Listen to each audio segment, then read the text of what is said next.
Muito bem, meus irmãos do canal O Que Importa. Mais uma vez aqui com vocês e desde já eu agradeço a cada ouvinte nesse momento. Peço mais uma vez que vocês se inscrevam, dê um like e me ajude aí nesta caminhada, tá certo? Hoje o assunto é sobre capitalismo e mais especificamente a escravidão no capitalismo, tá certo? Vamos ver o papel da escravidão dos escravos negros, neste caso, e índios também, né, mais especificamente negros, no capitalismo, meus queridos, porque esse sistema que está aí há mais de 200 anos, ele, bem no início e por muito tempo, precisou de mão de obra escrava. Isso porque a tecnologia ainda estava em desenvolvimento, a indústria ainda estava em desenvolvimento, né? Mas mesmo com uma indústria em desenvolvimento, boa parte do capital que era produzido era com mão de obra escrava, e esse movimento de escravização dos negros na África, né, que foi dos negros africanos que foram levados para os Estados Unidos, para o Brasil, por exemplo, e para outras partes do mundo para produzir mercadorias, gerou mais uma vez aí na história da humanidade uma desgraça, não é? Que perdura até hoje. Basta você olhar para a situação do povo negro, não é? Essa situação tem uma história e em relação ao capitalismo, os negros também têm uma história dentro dele, né? Uma história de escravidão. Então, esse é o objetivo desse áudio, passar um pouco de informação sobre o papel da escravidão dos negros, né, nesse sistema capitalista. E começamos dizendo o seguinte, que se o sistema capitalista, como muitos acreditam, é sobre trabalho assalariado, mercados, contratos e o Estado de Direito, e mais importante, se é baseado na ideia de que os mercados tendem naturalmente a maximizar a liberdade humana, então como podemos entender o papel da escravidão dentro dele? Ora, nenhuma outra história nacional, nenhuma outra história na humanidade levanta essa questão com a mesma urgência que a história dos Estados Unidos. Aqui tem a quintessência da humanidade, né, da sociedade capitalista de nosso tempo, também relembra a longa cumplicidade com a escravidão. Mas o assunto vai muito além de uma nação. A relação entre escravidão e capitalismo é, de fato, uma das chaves para compreendermos as origens do mundo moderno. Por muito tempo, muitos historiadores não viram problema na oposição entre capitalismo e escravidão. Eles retrataram a história do capitalismo americano sem escravidão e a escravidão como essencialmente não capitalista. Então, em vez de analisá-lo como a instituição moderna que era, eles o descreveram como pré-moderno, cruel, mas marginal para a história mais ampla da modernidade capitalista. Um sistema improdutivo que retardou o crescimento econômico, um artefato de um mundo anterior. A escravidão era uma patologia do sul, investida no domínio pelo amor ao domínio, apoiada por fanáticos e finalmente removida do cenário mundial por uma guerra custosa e sangrenta.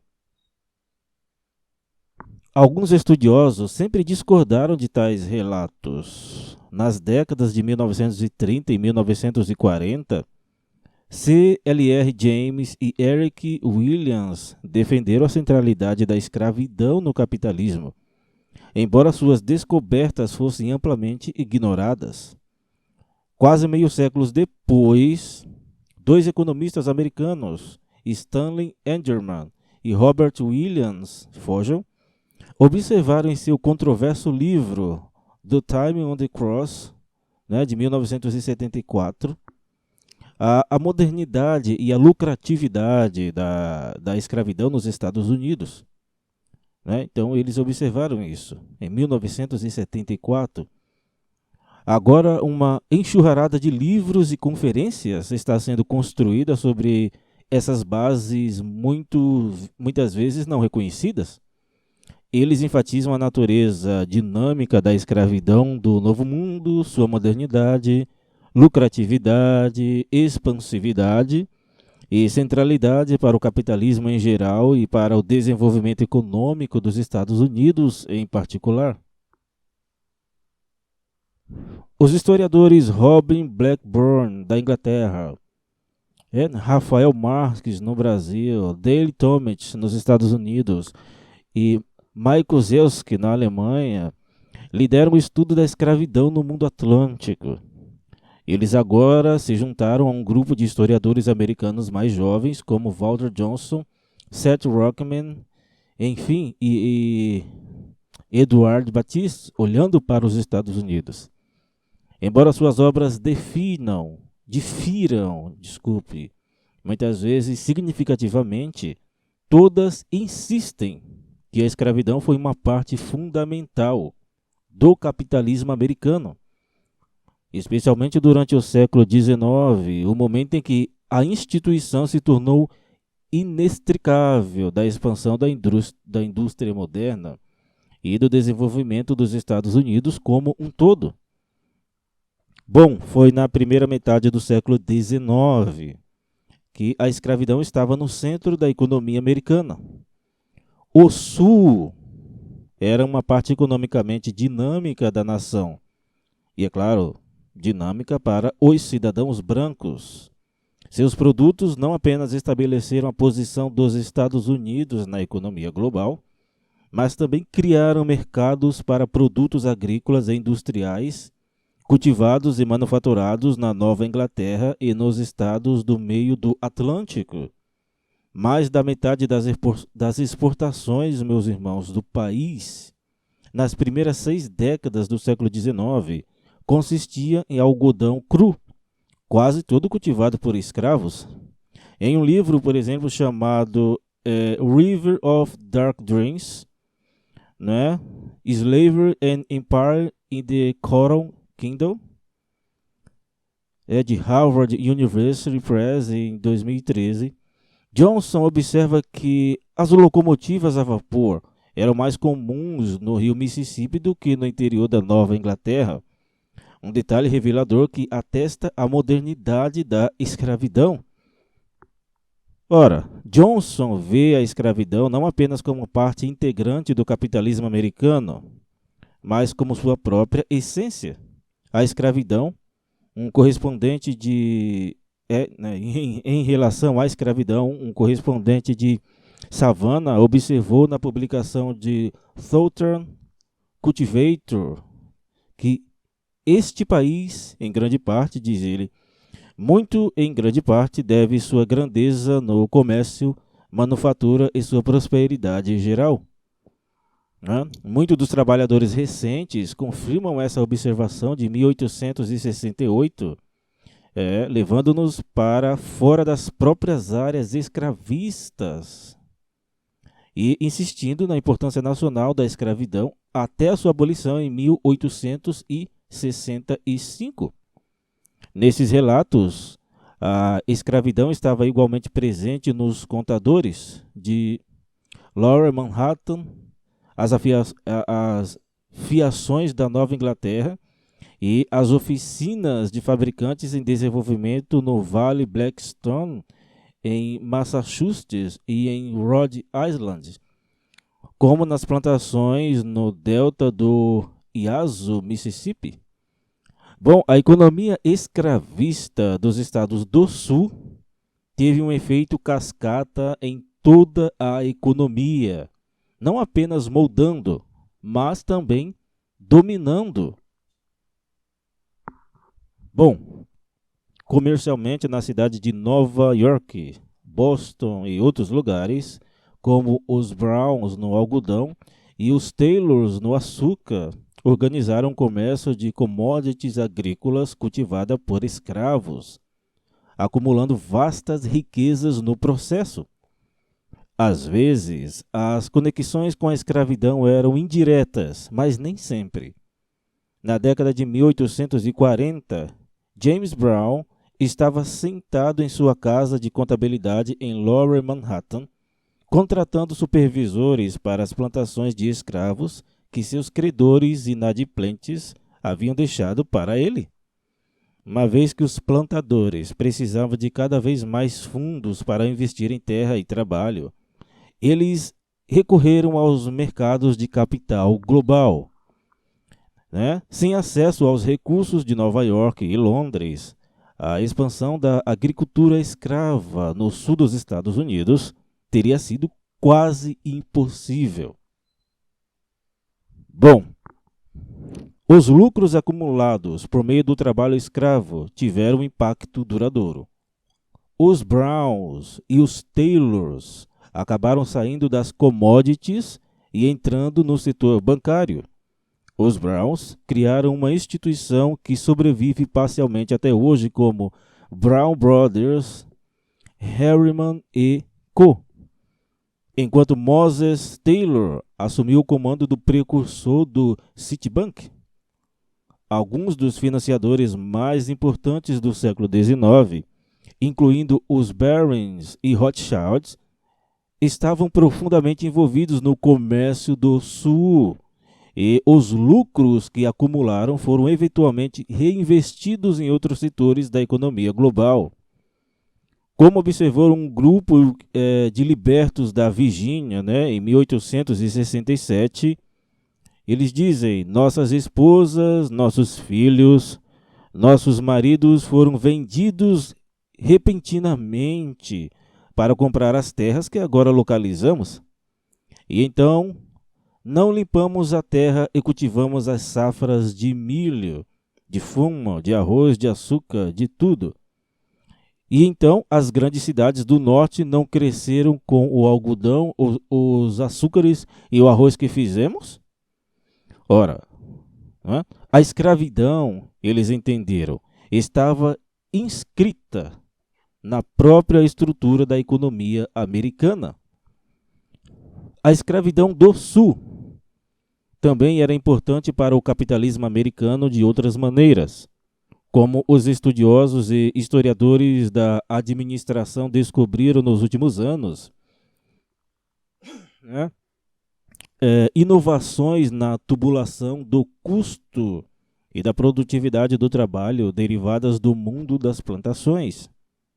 Eram locais de trabalho incomuns, pois os proprietários desfrutavam de controle quase total sobre seus trabalhadores e, portanto, eram capazes de reinventar o processo de trabalho e a contabilidade, um poder de que nenhum fabricante desfrutava em meados do século XIX.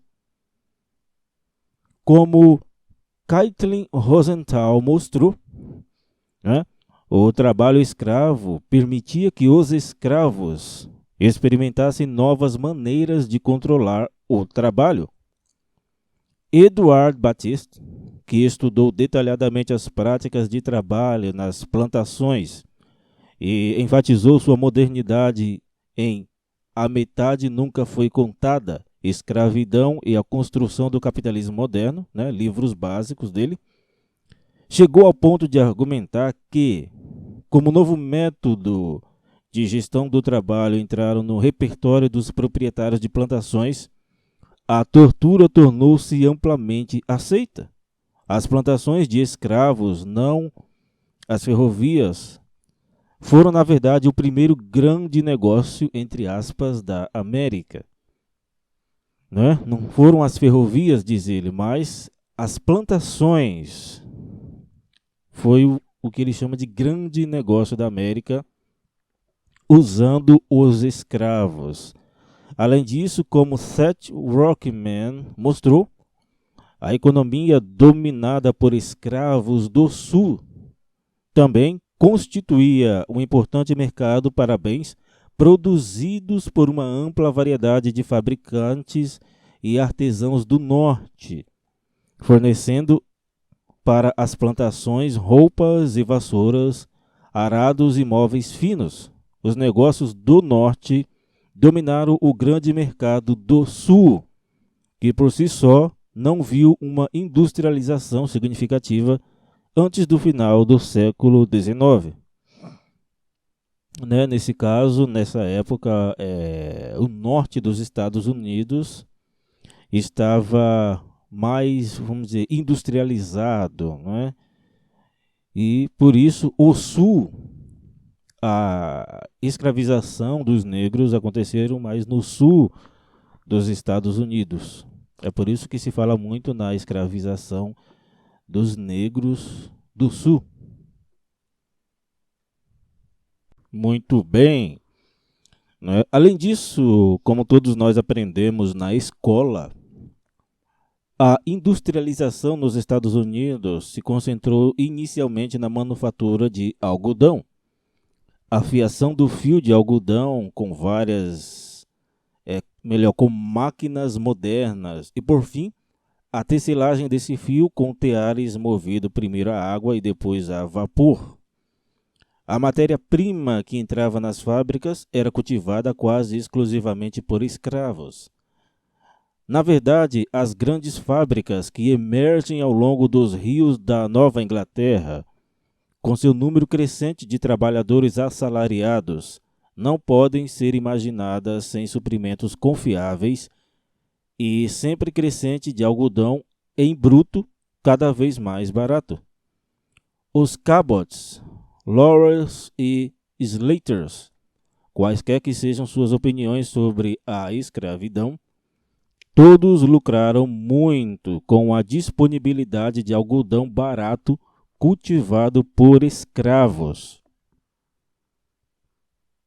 Bom, à medida que os lucros se acumulavam no comércio de algodão, na manufatura do algodão, no cultivo do algodão e no abastecimento dos mercados do Sul, muitas instituições culturais, sociais e educacionais se beneficiaram. Congregações, hospitais, universidades. Bom, dado que os Estados Unidos, na primeira metade do século XIX, era uma sociedade permeada pela escravidão e seus ganhos, não é de se surpreender que instituições que, à primeira vista, parecem muito distantes da violência da vida nas plantations, nas plantações, acabassem implicadas também na escravidão. Ora, Craig Stever Wither mostrou em Ebony and Eve, Race, Slavery and the Troubled History of America University, como as universidades de Brown e Harvard, entre outras, atraíram doações de comerciantes envolvidos no comércio de escravos. Tinham fabricantes de algodão em seus conselhos, treinaram gerações de elites do Sul que voltaram para casa para uma vida de domínio violento e desempenharam papéis centrais na criação dos fundamentos ideológicos da escravidão. Em 1830, 1 milhão de americanos, a maioria escravos, cultivava algodão.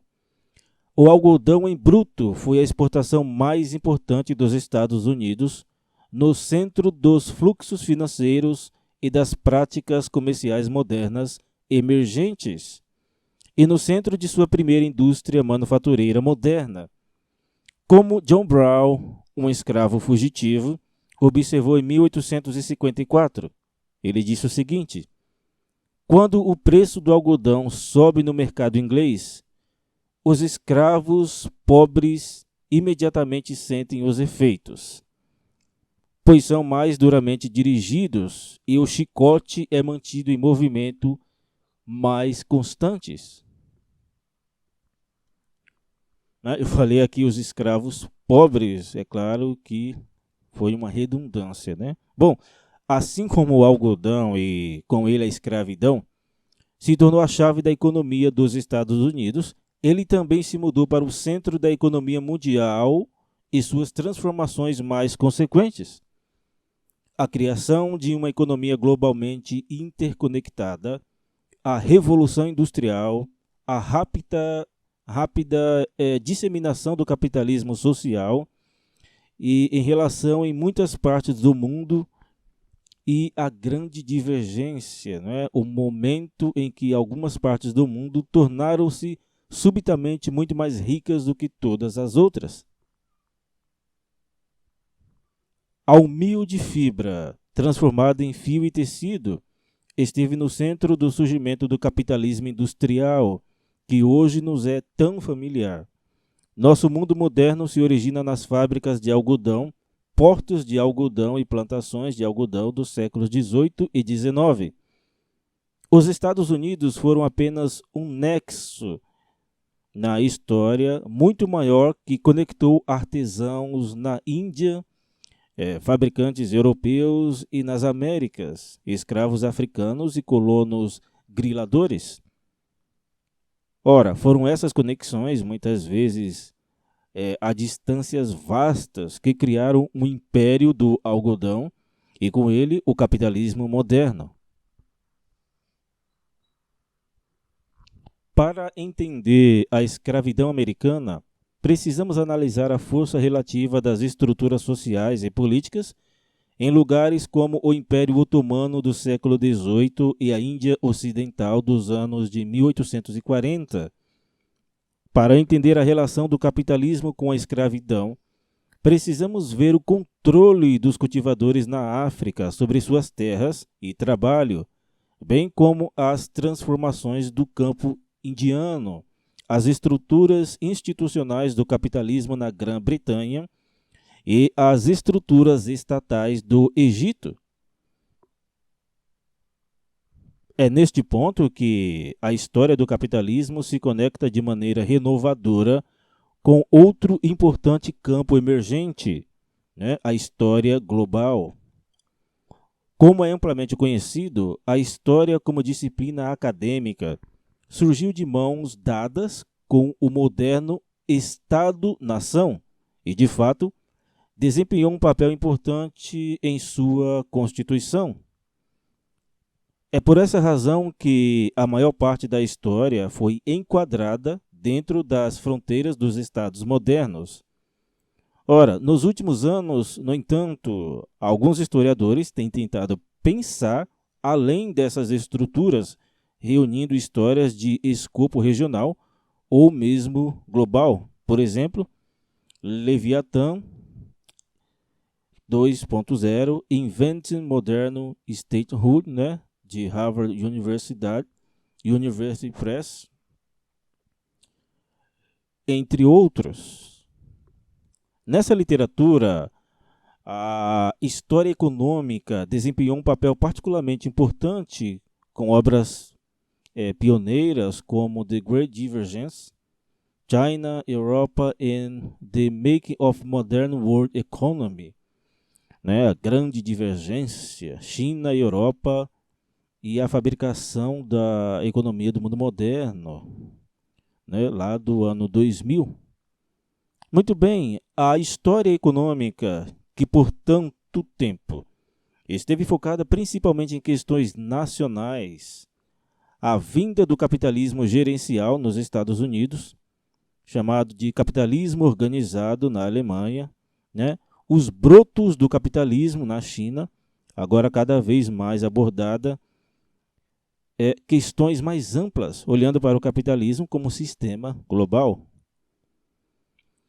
Então veja que o capitalismo, obviamente, foi e não poderia deixar de ser, foi se espalhando cada vez mais, a partir, nesse caso, dos Estados Unidos, não que não houvessem outros países. né, já que o capitalismo precisa se expandir. E nessa expansão, vamos chegar em um ponto da história em que é conhecido como o imperialismo, né?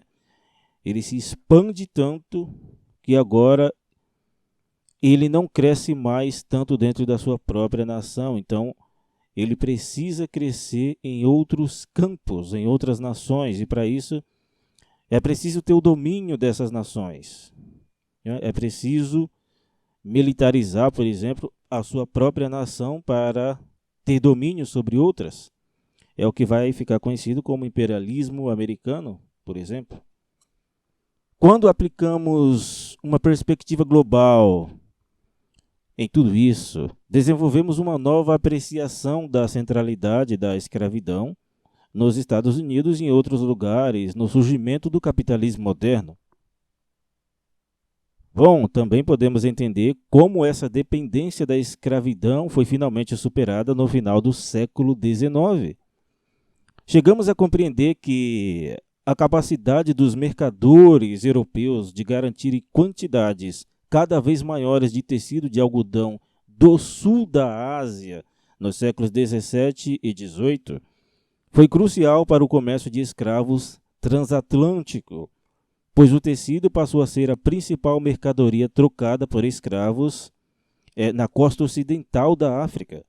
Entendemos que os mercados em rápida expansão para tecidos do sul da Ásia, na Europa e em outros lugares, motivaram os europeus a entrar na indústria de fabricação de algodão, né, que floresceu em outras partes do mundo durante milênios.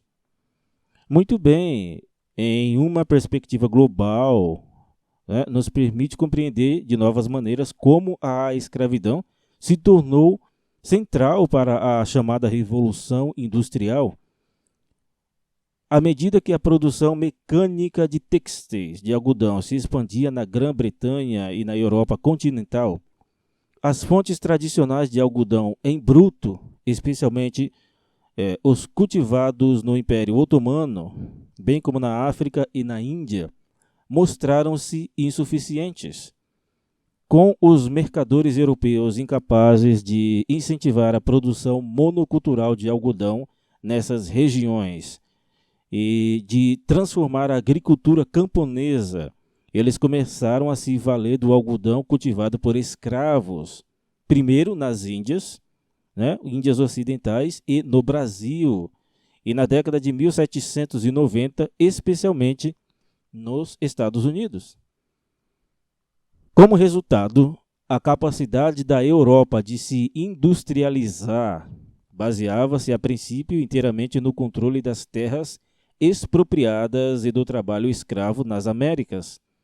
Conseguiu escapar das restrições de seus próprios recursos. Afinal, nenhum algodão era cultivado na Europa por causa de seu domínio crescente e frequentemente violento das redes de comércio global, junto com o controle de enormes territórios nas Américas. Durante os primeiros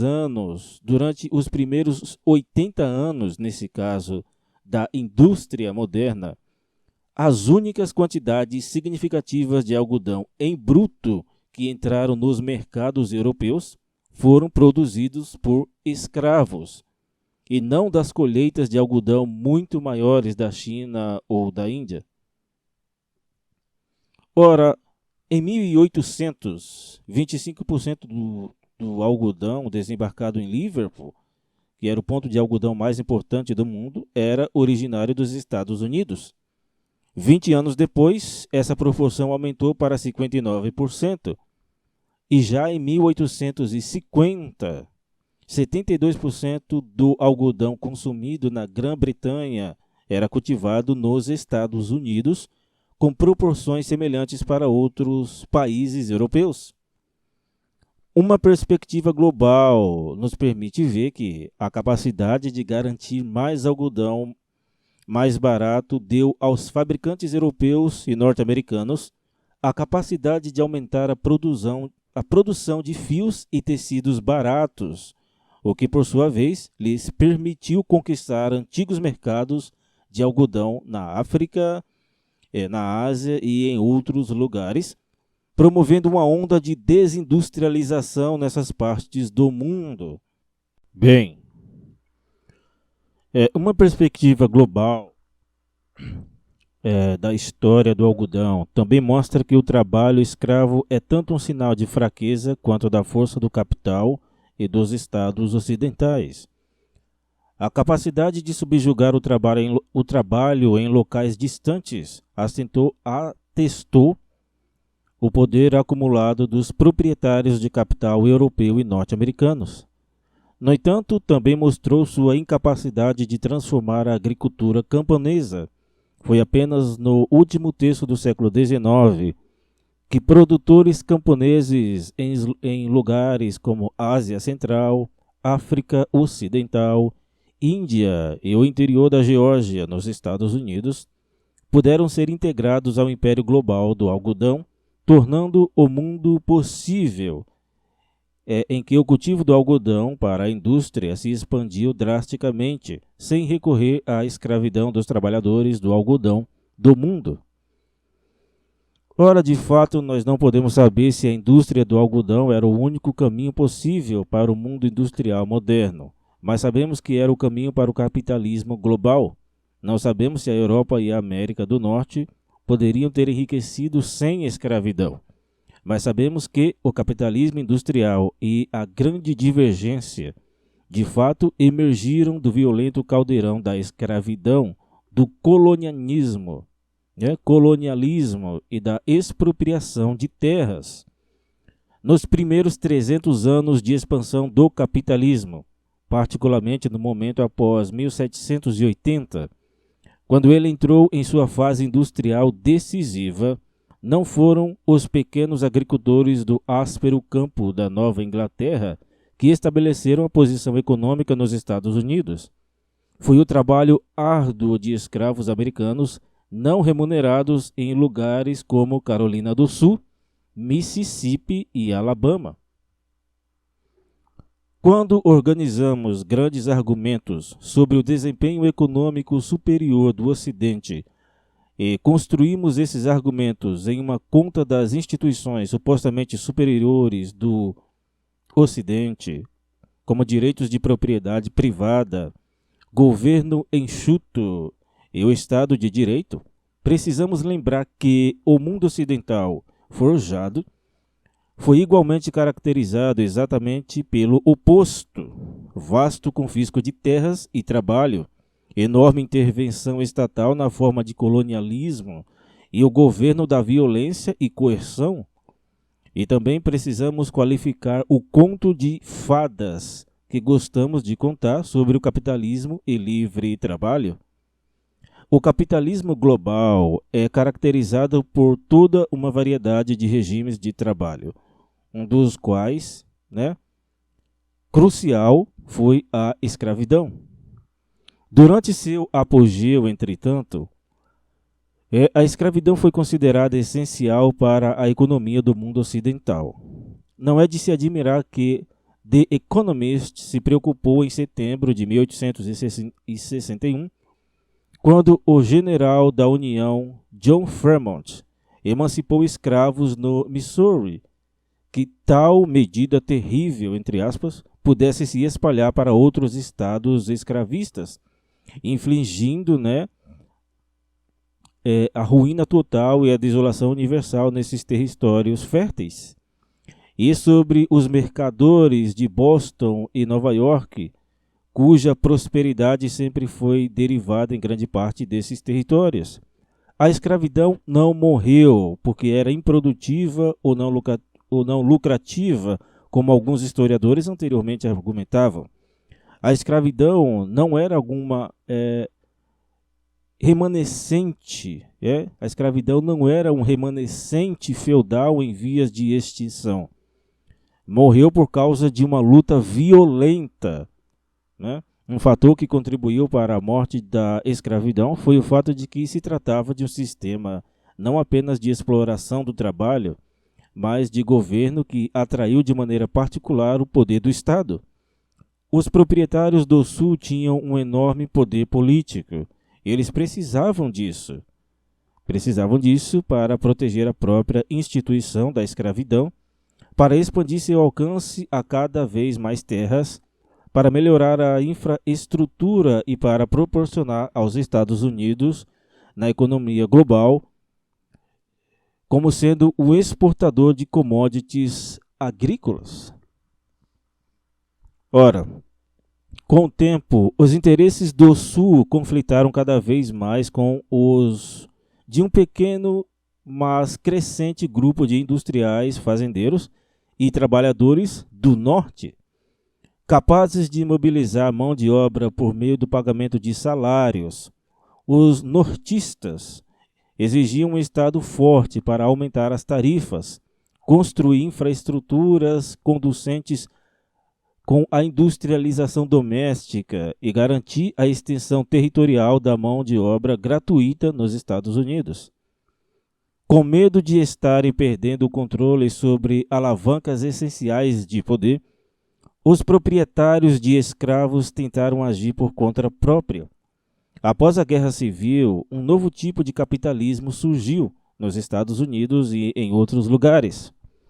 No entanto, esse novo capitalismo, caracterizado em primeiro lugar por estados com capacidades burocráticas, infraestruturais e militares sem precedente e pelo trabalho assalariado, foi possibilitado pelos lucros, instituições, redes, tecnologias e inovações que surgiram da escravidão, colonialismo e terra e expropriação.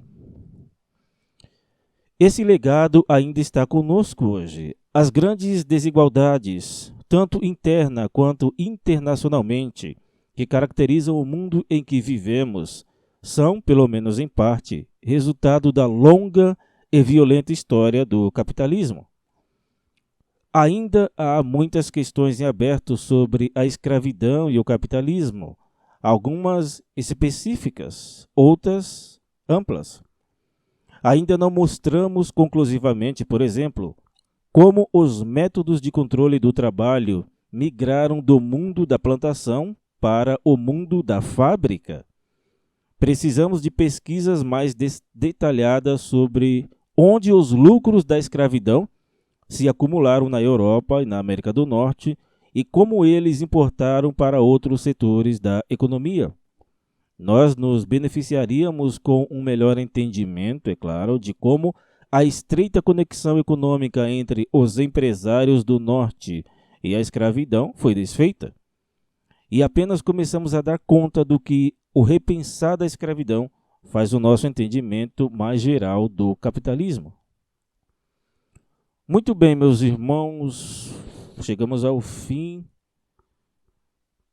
de um áudio sobre a escravidão, né? A escravidão no capitalismo. É bom nos atentarmos para o seguinte, que obviamente nós não contamos de forma profunda a escravidão no capitalismo, porque a história é longa. Então fiquem para vocês pesquisarem, tá certo? Houve, é claro, não só a escravidão, como, vamos dizer, nós entendemos na história, nas plantações, mas também depois nas fábricas, né? Com o avanço das tecnologias, a escravidão foi passando de um campo para o outro. E a escravidão, que nós conhecemos como a escravidão dos negros, ela não foi a única, né? Mulheres também tiveram que trabalhar por horas, a fio, né? Crianças também foram postas para trabalhar, por exemplo, na Revolução Industrial, trabalhavam 10, 12, 16 horas, né? Como escravos, maltratados. Tudo isso para beneficiar o capitalismo, para beneficiar os seus patrões, para beneficiar aqueles que detinham a terra, aqueles que detinham as máquinas. E no desenrolar da história, com o avanço da tecnologia e tudo mais, a escravidão foi passando, como nós podemos ver, de um campo para o outro, do campo para a indústria, né? E a partir das revoluções industriais que vieram acontecendo, das revoluções tecnológicas, de certa forma, a escravização do ser humano, agora tanto negro como branco, né, tanto homens como mulheres, ela continua, tá certo? E os trabalhadores continuam lutando por uma vida melhor em relação aos seus senhores, né, aos que possuem a terra, aos grandes capitalistas do século XXI, tá certo? Então esse áudio foi apenas para nos atentarmos um pouco na história da escravidão em relação ao capitalismo. E peço que incentivo vocês a pesquisarem mais sobre isso, porque, de certa forma, a escravidão continua até hoje, porque o capitalismo continua até hoje e o capitalismo precisa crescer cada vez mais, porque se não crescer não é capitalismo. E para crescer, ele precisa, né, de mão de obra, ele precisa da força do ser humano, tá certo?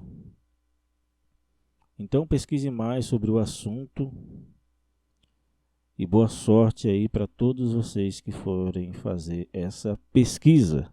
Muito obrigado por terem me ouvido, senhores. Até a próxima.